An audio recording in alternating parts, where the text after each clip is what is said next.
You already know it's your boy. It's the man, the myth. All legend, baby.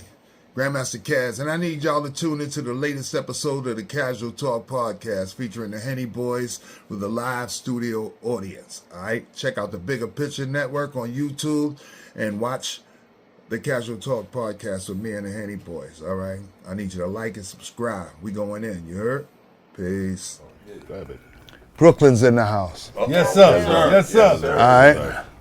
Now, I've been a part of hip hop since the inception, since day one, and I played in every fucking park, corner, recreation center, gym, high school, club, you name it. Okay. And I've said, everybody say ho to millions of people over these 50 some odd years. But there has never been a crowd of people bigger or who have made more noise or who have been more aggressive or more raucous than a fucking Brooklyn hip hop audience. Okay? As the Cold Crush Brothers, we performed in Harlem World, man, and we got the love. We performed at the T Connection. We got the love, the Ecstasy Garage. But when we went to Brooklyn, or when Brooklyn came to Harlem World, nigga, it was all about Brooklyn. I say that to say we got Cutmaster DC in the building. We want you to come down. Come on down, man. Come on down, Cutmaster. When I say Brooklyn's in the house, Brooklyn's in the goddamn house, all right? If you go that far back and you remember the song, Brooklyn's in the house, all right? Cutmaster, what's good with you, baby? All right, family. All right?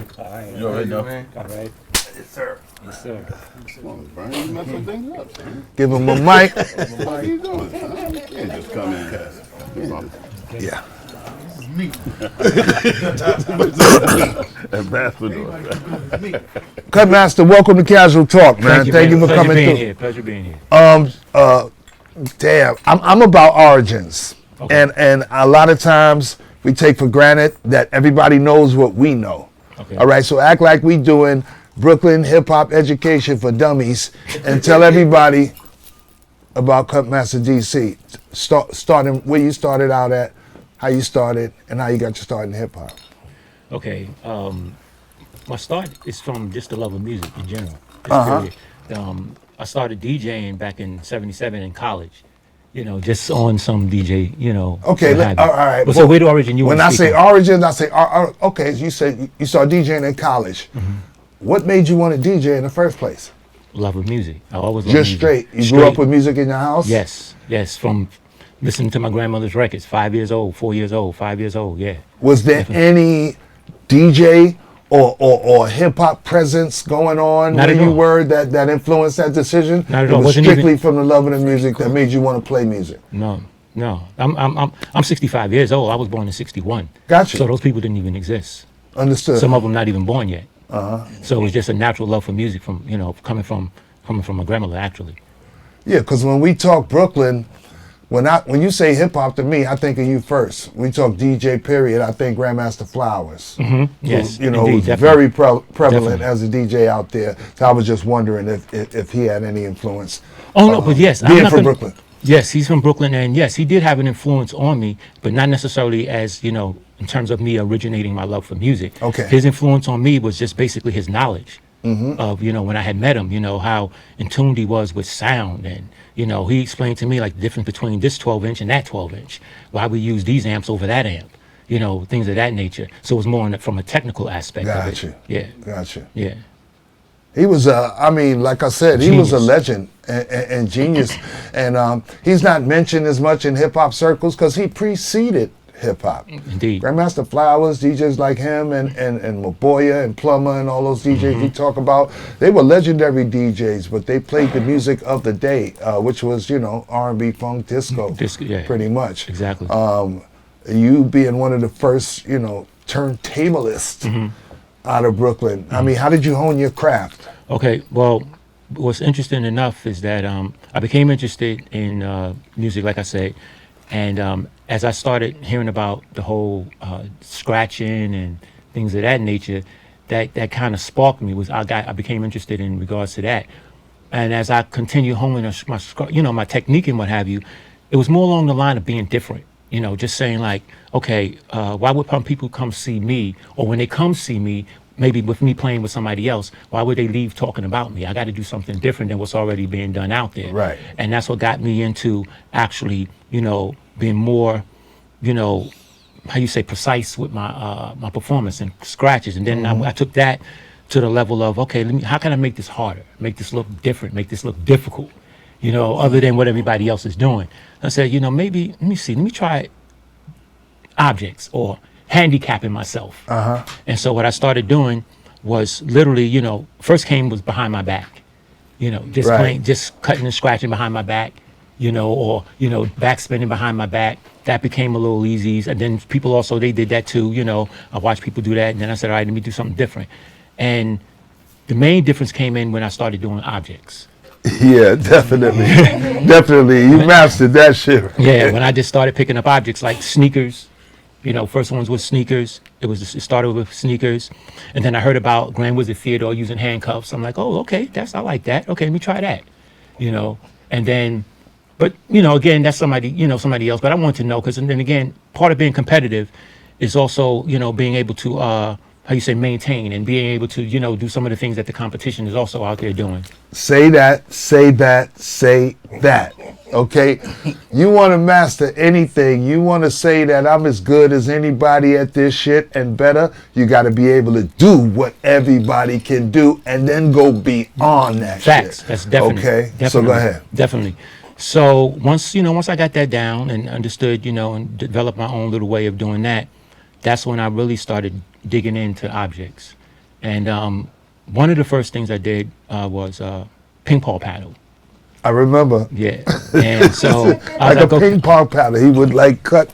So then when the Brooklyn in the House thing came along, by that time I was really, wanted to really kind of like challenge myself, because a lot of people didn't know that I was a DJ.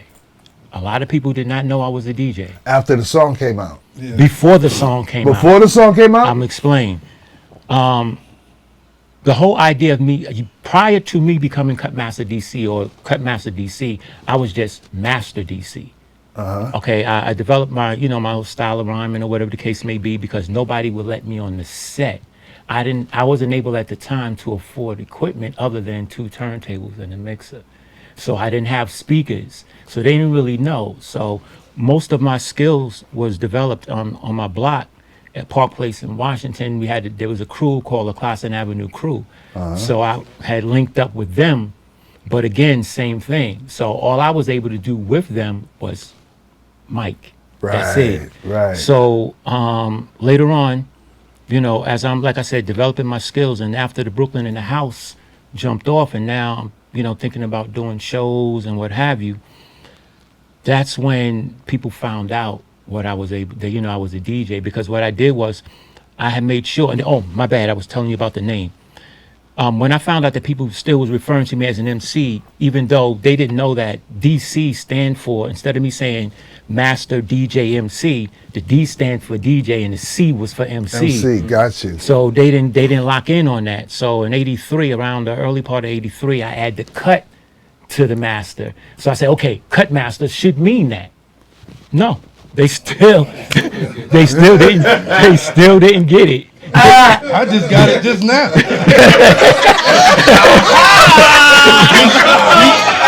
You just like saw it and just like seen it. I'm just as shocked as you.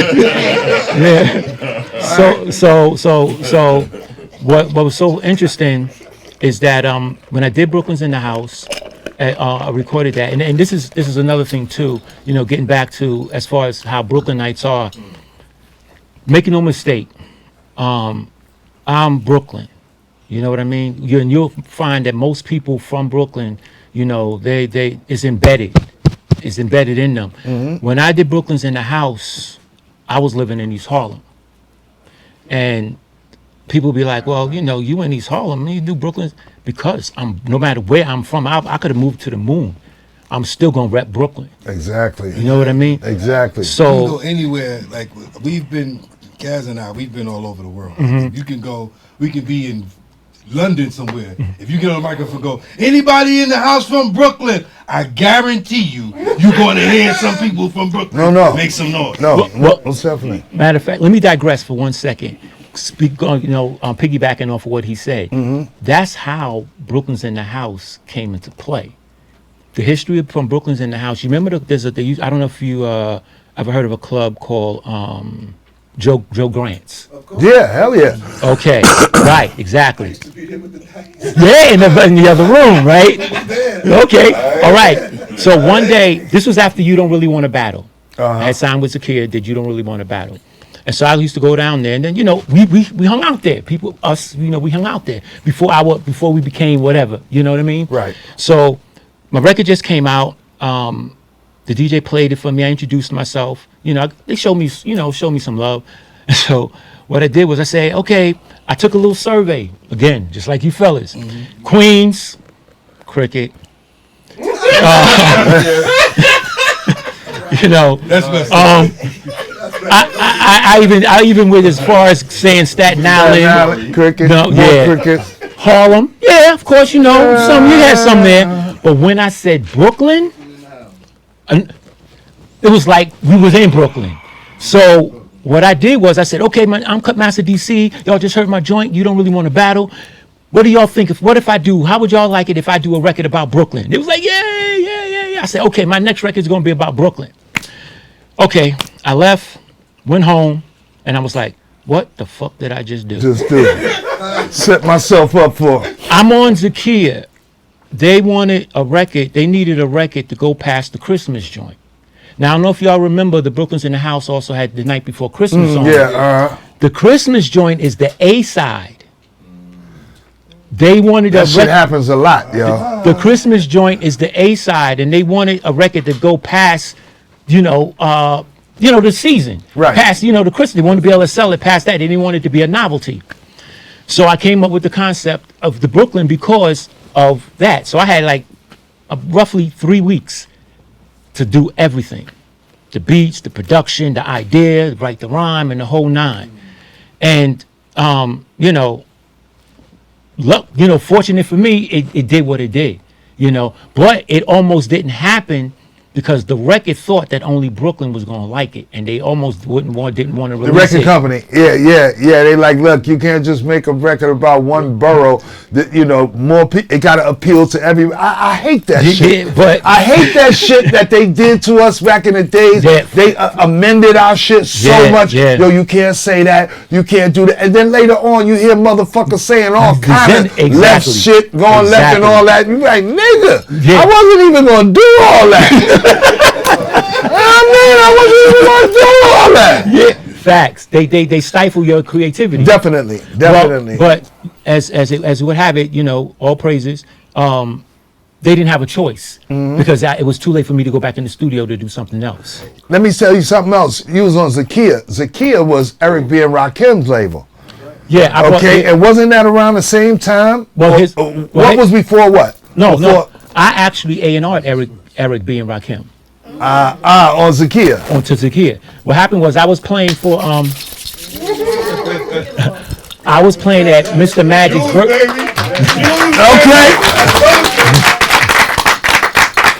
I was playing at I was doing a show for Mr. Magic's birthday party at the Red Parrot. Eric, if you know, he used to work for BLS. Right. Okay, he was like the roadie or whatever the case may be. He handed me their demo tape to take to Zakia.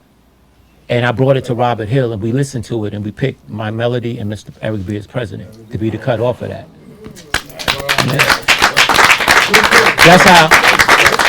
That's how it's quiet as it kept. That's also I wind up producing King's Son. Right. Who also was on Zakia. Right. I was at Zena's, which is a club in Patterson, New Jersey, doing a show, and King's Son was in the parking lot killing somebody.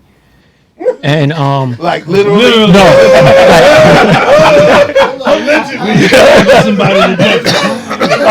Metaphorically. Okay.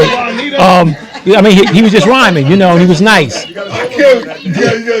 know, I forgot. Yeah, I gotta be. Yeah, I'm sorry, my bad. Allegedly. This is TV, man. Okay, my bad. You gotta be special when you He was unaliving.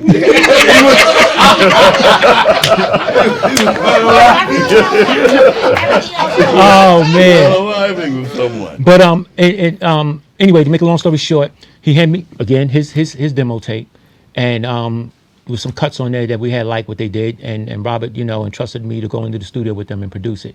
We made a couple of changes, but it worked for the better, and that's when you heard the mythological rapper, you know, and Hey Love. Yeah, that King Son and D Moet joint. Yes. That Hey Love, that was my shit. Yeah. They was cool back then. That was my dudes, man. You know what I mean? King Son, he's a beast now. This nigga's out of control. That's my dude, though. That's my Yeah, no yeah, doubt. yeah. He can get one of these all day long. Yeah. But not to stray off of what you were saying, you know, basically a lot of what I do, you know, and I'm sure you being who you are and what you and your contribution to hip hop and the fact that, you know, what you do, it's like we're in tune. We try to stay in tune No doubt. with what's going on out there, you know, and even though the label itself didn't have the confidence as far as the project that I was doing, I knew, you know, already from just being out there what it was what it was able to do. Right. You know what I'm saying? So that didn't deter me, you know. What's the connection with Zakiya and 4th and Broadway? That was okay, not to, because I don't like to my whole thing is, you know, I can pretty much say things without dirt. So the best way I could put it is that Zakiya could not afford for any of their artists to go gold on their label. Plain and simple. That's the best way. Y'all could, you know, read into that what you may. But you know, okay, I'll explain. But do it this way. When you go gold, when you go certified gold or platinum, that means you've made a certain amount of money. You know what it's like if you deposit $10,000 in the bank. There you go. Okay. Yeah, so you do $9,999.99. You good. Ain't nobody checking for you. Put Right. 10,000 in that motherfucker, You're it's done. going on Yeah, the books. you're- The man is checking Exactly, for you. exactly. 9,500. I totally understand where you're coming from. You know what I'm saying? So that's what the situation was. But unfortunately for me, because of the fact that, you know, I didn't have, I didn't really have proper management. You know, the people that I should have trusted, I didn't. The people that I, you know, did trust, I You shouldn't. shouldn't have. And so I didn't want to go anywhere. You know, I didn't. So Eric B, you know, got management. They took him to 4th and Broadway, which later he signed with Rush, which took him to MCA. King Son, you know, signed a deal to be on Profile. Me, I was already tired of the business, already tired of the BS. You're not giving me what I want, so I waited out my contract. They handed me, you know, the contract for Profile, but I'm like, I'm not doing it. I'm not signing nothing. I'm not doing anything anymore. I'm out, done. You know, after I found out, you know, they didn't give me publishing the way they were supposed to, didn't give me my writers the way they were supposed to. I was like, now that I know, I'm good. Wow. Do you find that's like I just want to know in your opinion, because this should be a definitely yes from you because you just experienced it. But it's a common practice from record companies to do shit like that. It's like, well, you know what? This is the thing. What's to me, and I'm gonna say this to everybody that's out there. You know what's important. You're gonna get. I hate to say this, but you're gonna get money taken from you. It's gonna happen. Even the labels lose money. What matters is having your business in order so you can, how you say, regulate just how much of it is going to be missing. You understand? It's a difference between, you know, some of it being missing when you don't notice, or it's not, it doesn't even matter if you notice or not. And, you know, it's like your life has just changed because everything got taken. You know what I mean? it's like one thing is getting fucked in your ass, but with no lube, no lube, Hey, no nothing. pause. No nothing. Hey, yo. No, like you ain't gonna try to make this feel no less hurtful for me. Like we see you, man.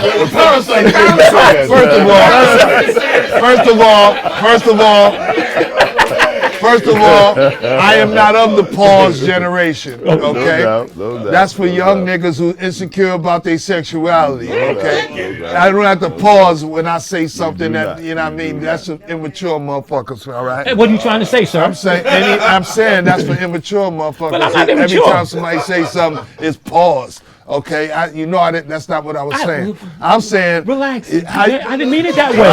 no, I know you didn't. I know you didn't. He's out now. He's out. I know you didn't. I just don't want to have to defend every time I say something like that.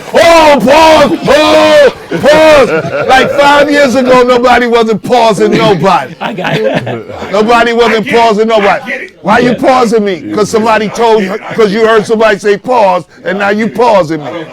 Okay? I'm just saying. It was an expression before pause. All right? You don't fuck me with no fucking lube. You know what I mean? You gonna fuck me at least. You know what I mean? Take me to dinner first. You know what I mean? Or do something. And it's an expression, And just be a like the proper rest gender. of that shit. Niggas' conversation is mad limited right now because of what they scared to say because of somebody that says something that now you listening to them. That shit is nasty. Anyway, so what? I mean, you've won DJ competitions and championships, Yeah. and shit like that. Now we talking about like you went from being a DJ that nobody knew you was a fucking DJ to making records. You know what I mean? To going back to, you know what I mean, winning DJ competition. I want to hear about the DJ part. Okay, where you was tearing shit up at new music seminars and all that kind of shit. Okay, well, interesting.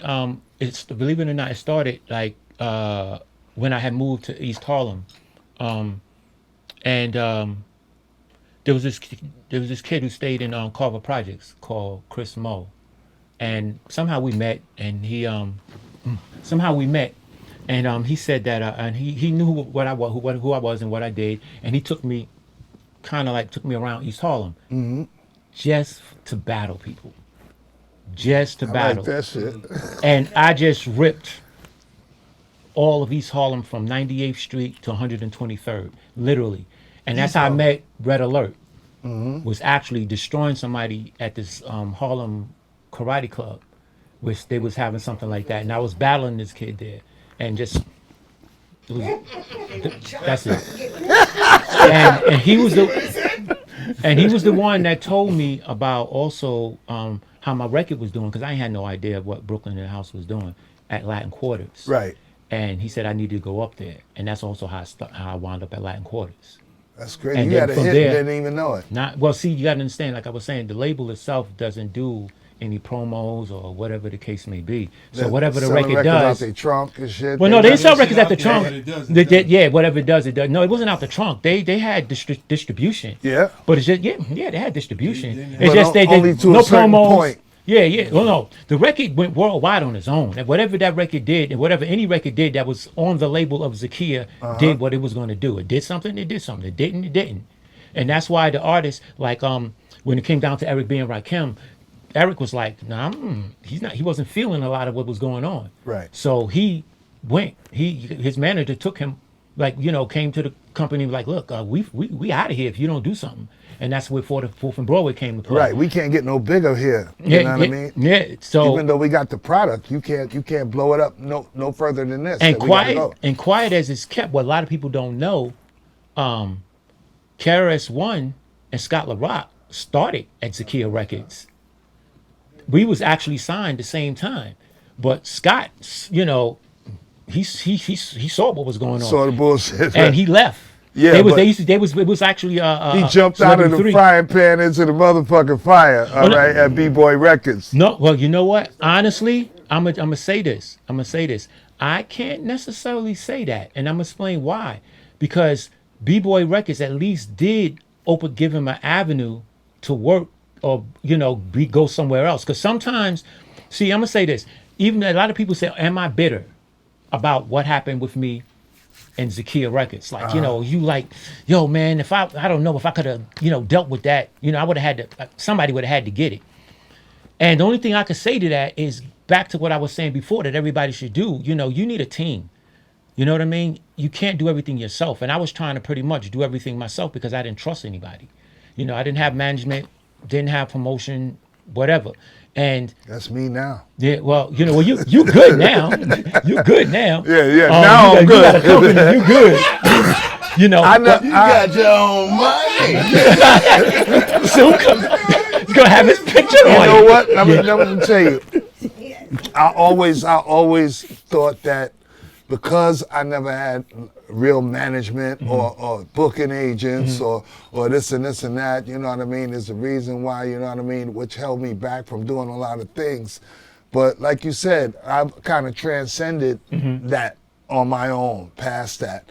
And I remember trying to get management at different times back in the days, and I'd be like, yo, you know what I mean, this and that. I ain't good on reaching out, asking people for shit. I feel you But on a that. few people, you know, offered or something, and then I'd be like, all right, I would try them out. All right, well, this and this and that, go such and such. And you can't get somebody on the phone that I can get. Right. I hear you. Like, if I call them, they gonna pick up the phone. Right. If you call, then I don't need you. Right. Right. You know what I mean, what you gonna do for me if you can't get somebody on the phone that I can get on the phone my goddamn self? Yeah. That kind of thing. Well, So the reason, I'm sorry, I didn't mean to cut you off, but the reason why I had brought that up was because one of the things that Zakia did for me, okay, that no other record label was willing to do, was let me produce myself. okay. I did believe, whether y'all know it or not, my first record that I did was in 1979. And on, you remember, what was that? Sounds of New York. Yeah, Spoonie's label. It was on that, yeah. But they had a subsidiary rap. called. I did funk rap. Oh, you did funk rap? Yeah. I did family rap. Oh shit, man, you my cousin. Yeah. Gun beat. Yeah. So and look, I'm into music. So I know what it should sound like. And to me, the beat was whack, but hey, I want to do a record, so went with it. Right. Okay, under I Kim and Bacardi, if anybody want to look it up, don't be disappointed because it's garbage, but I'm just letting you know firsthand. So anyway, So that was 79. 79. Damn, so you was in Yo, in on the first motherfucking Yeah, wave. yeah. I used to do contests, go through all these contests and what have you. And I found the label by accident because you know how you're a DJ and you going looking for records Look all on the over records, the place. yeah, You're hell looking yeah. for, so it would look like the record store to me. I didn't know it was where they had distribute the records at, which is what was that? What street was that? 125th. 125th. Was it? Right there, Bobby Robinson Records. No, it Nah, wasn't nah, Bobby. nah, Not nah, Bobby. Bobby, No, nah, not nah, Bobby. nah, nah. It was like on 116th? 119th Street. or Yeah, some shit somewhere like in that. that vicinity. Right. Somewhere like that. Yeah, I know yeah, that's 'cause why- Because Bobby's when on you walk in, 126. first door, and then like, they have records all like Yeah, in yeah. little cake, what do you call it, boxes and what have you. Right. So I'm thinking there's a record shop. I'm going to buy records. Come to find out there's a label. So did a little rap for him, and one thing led to the other, and I wound up in the studio. Matter of fact, it was Opal Studios right above Studio 54. That's crazy. You know that? Yeah, dude. I went. Yeah, somebody- I went to a barbershop and started rhyming in the barbershop and walked out with a damn. You making a record tomorrow? And we made family. Hey, look at that, right? So, but anyway. Where's that record, man? You don't want to know about it. Yeah, exactly. He knows. He knows what I mean. He knows what I'm talking about. He said it's on the curb It's on with the YouTube. Henny. It's on YouTube. On YouTube. I watched it on YouTube a couple of years ago. The second record was called That's Life, which was on a subsidiary of Scorp Gemini Records. Okay, and which was Airport. And again, same thing, production, whack, garbage. So later on, what I decided to do, I started to pull a Prince move. I'm not signing with no label that wasn't gonna let me produce my own shit. Right. Plain and simple. Y'all giving me garbage. I don't trust nobody now. I had an opportunity to sign with Sleeping Bags, but Mantronics was the dude there. Yes. I didn't know Mantronics at that time. So I'm like, no. So I turned it down. Turned down Sleeping Bag, turned down what was that? West End? Westbound? West End. West End. West End yeah, Records, yeah, and it was the great shit yeah, that and Sessamano Vanguard was on. Yeah, and Vanguard. Turn off. Yeah. And Vanguard, all for the same reason. Zakia was the only one that Robert said he'll let me. And the reason why I went to that label because I saw a familiar name, guy Bernard Thomas, who was with Peter Brown. Peter Brown, that's right? what that was. You know, back in the days, you could go to the studio and do whatever you do. Like you could say, I want this and I want that, and still, when the record come out, they won't say you produced it. Well, when we made Rockin' It and It's Magic, you know damn well Bobby Robinson didn't do a damn thing on that. Oh yeah, But if you look on there, that was produced notorious. by Bobby Robinson. That was all the notorious for Sugar Hill that. shit got Sylvia Robinson on it. When we were Yeah, recording facts. the record, Bobby Robinson was asleep the whole time. Y'all going on in there and record. I'm going to hit the button. Was he asleep or was you asleep? Nah, nigga, I wasn't asleep. I might sing. Yeah. You might have been asleep because he's the one who did the That's robbery. true. It was a lot. It was a lot of that. It was a lot of that. But they actually let me go in the studio. They actually let me, produce the song. Took me in the studio, and the only thing I had to clear up after that was because when I went in to Unique to record You Don't Really Want to Battle, the engineer there had his own idea of what my production was supposed to sound like. So There we go. I was pissed.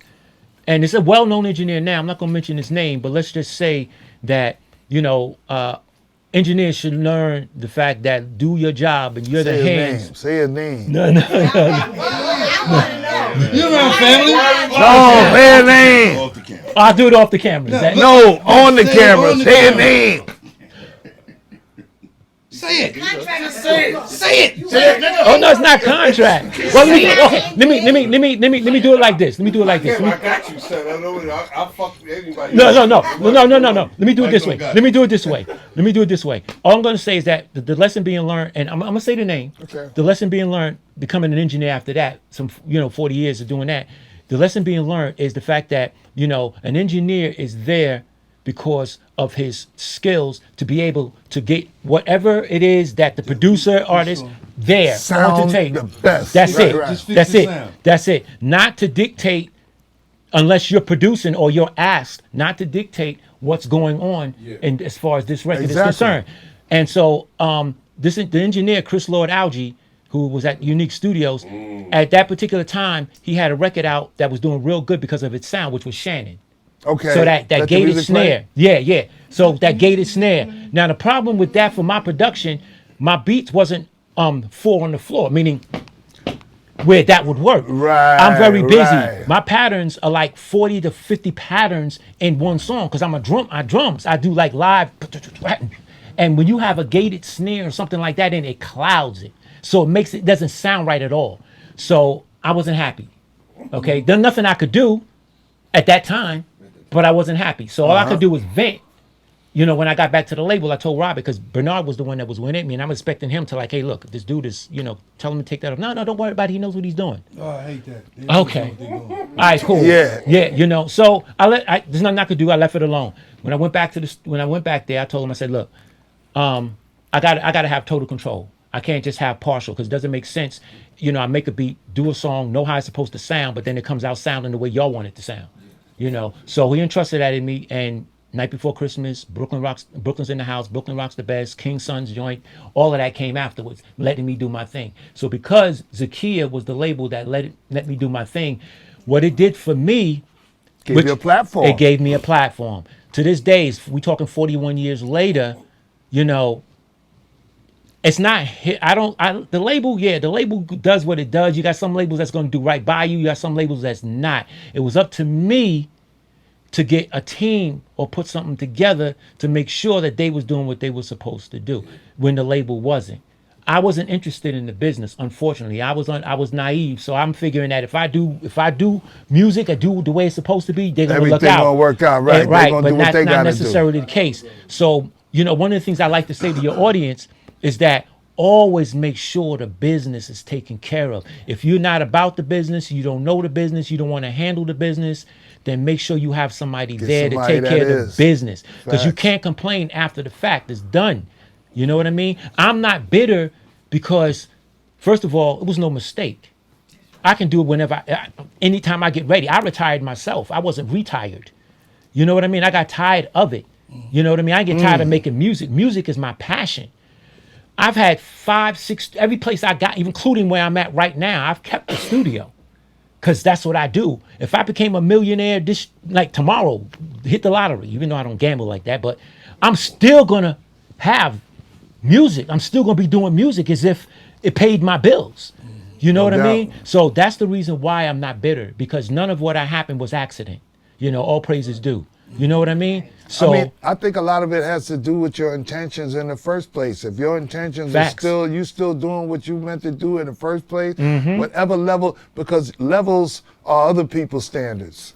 You know what I mean? You set your own standards for what the fuck you want, for your growth, for where you start, for where your growth and all that. You set your own standards and try to piggyback off of that. That is so true, and I'm gonna tell you how true it is. And I tell this to people. People ask me, or I probably ask you, "You worried about this person? What do you think about that person?" Well, I don't.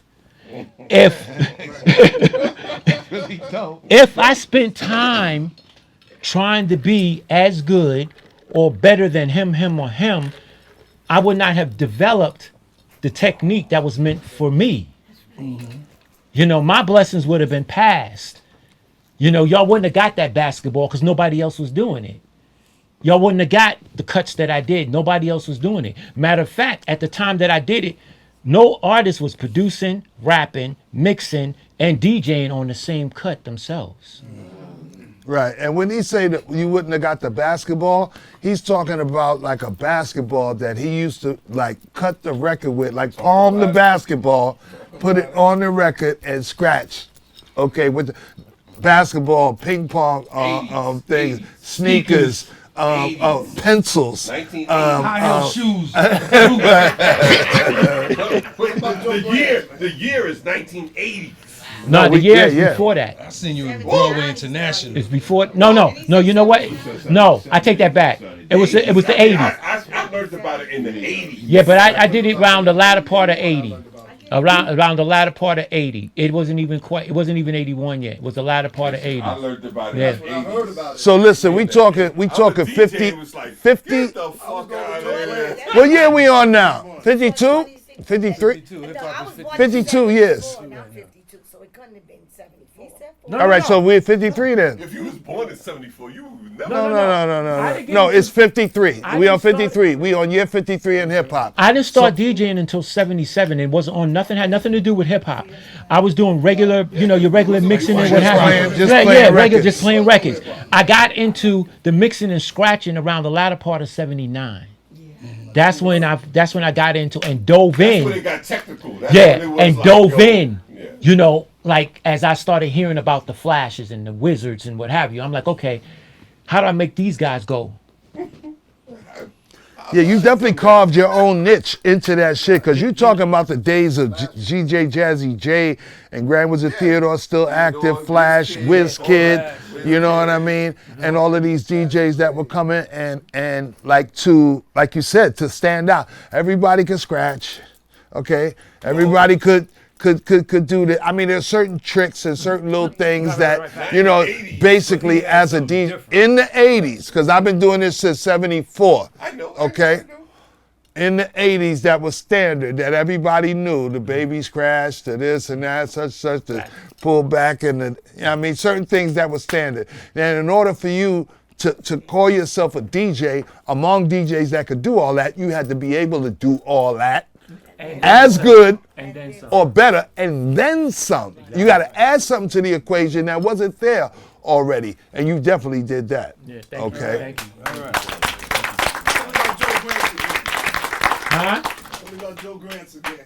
All right. What about Joe Grants? No, I didn't really hang out as much as Joe Grants, because my ex at the time, I'm home. I'm not really a hangout person, but I knew that was a spot, where I can go to and kind of like, try out some stuff, some material, and people will show me love or whatever the case may be. But I wasn't really that much. That's why people very rarely see me, man. I didn't even know until Rocka. They kidnapped me because I'm an introvert. That's just me. I'm in the house, whether I'm producing something or doing something. I'm like, I'm in. You know what I mean? And I'm good with that. Got you. But unfortunately, you know, it's bittersweet because a lot of times I miss out on opportunities by not being on platforms like this or meeting people like y'all. You know, I knew. So, but I'm just saying in general. Well, so I mean, it's a good and a bad. Same I time. feel you. I feel you because I'm like that as much as I can be. Yeah. You know what I mean? I can't be but so much of an introvert because Yeah. I'm on the fucking radio. Yeah, exactly. I got a podcast. No. I'm still performing. I'm still doing That's shows great. and That's shit great. like It's that. fantastic. You know what I mean? But there's a part of me that is an introvert. Right, I feel- yeah. that wants to just chill home and be at home.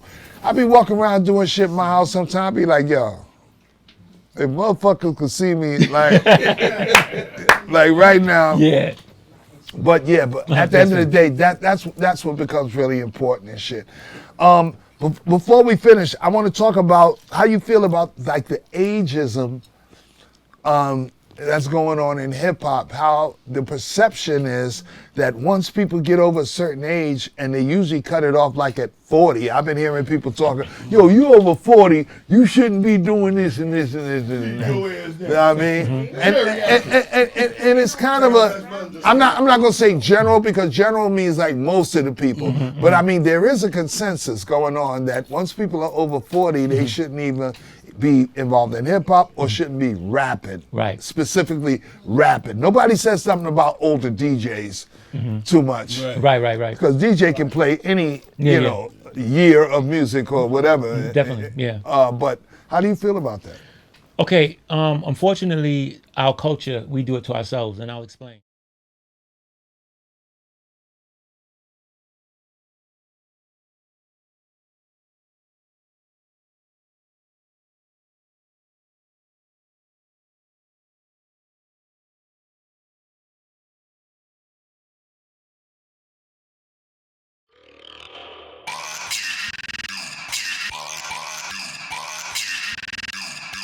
Clip smoke. Turn my mic up. At first it wasn't clear, but now they see the bigger picture. The hidden hand wasn't part of your plan. Now you understand when I told them who's the man. The hidden hand wasn't part of your plan. Now you understand when I told them who's the man. Lean back as I drop top off. Rappers chicken taste hot sauce. No spare change, I will not profit. My hypothesis that they all gossip.